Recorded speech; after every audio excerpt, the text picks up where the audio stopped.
single silent wave of absolute destruction. The people who lived within 5 miles of the basin didn't just move away, they vanished. Mrs.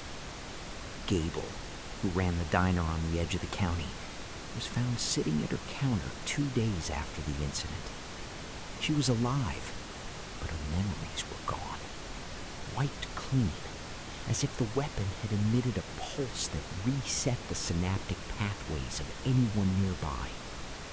She spent the rest of her days staring at the wall, unable to remember her own name or the face of her husband.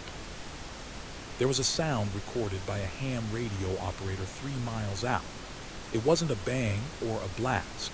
It was a long, low-frequency hum that climbed in pitch until it shattered the glass in every house in the valley. Analysis later suggested the frequency was meant to destabilize atomic bombs. If the weapon had been fired at full capacity, the entire basin would have been leveled, turned into a fine, gray powder. We were lucky it was only a test fire.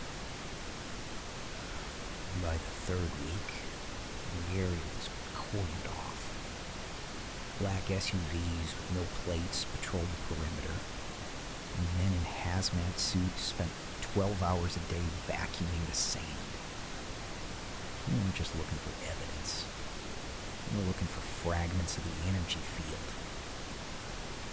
They scrubbed the digital records, pulled the phone lines, and even threatened the local news station into silence. They told us it was a chemical spill, a meteor, a gas leak. They lied.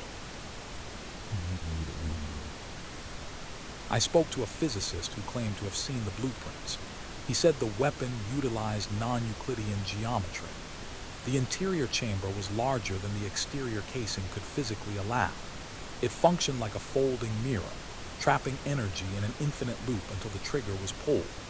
It wasn't built by any nation on Earth. It was recovered, studied, and reverse engineered. A piece of technology that viewed our reality as nothing more than a sandbox for its destructive. They tried to move it to a secure facility in the north. The transport vehicle was found 3 days later, fused to the asphalt of a desert highway. The truck had been melted from the inside out, the metal turning into a liquid slurry while the driver remained strapped in his seat, completely untouched. The weapon was gone. It had simply phased through the floor of the trailer and disappeared into the earth, leaving behind a hole that dropped straight into the bedrock.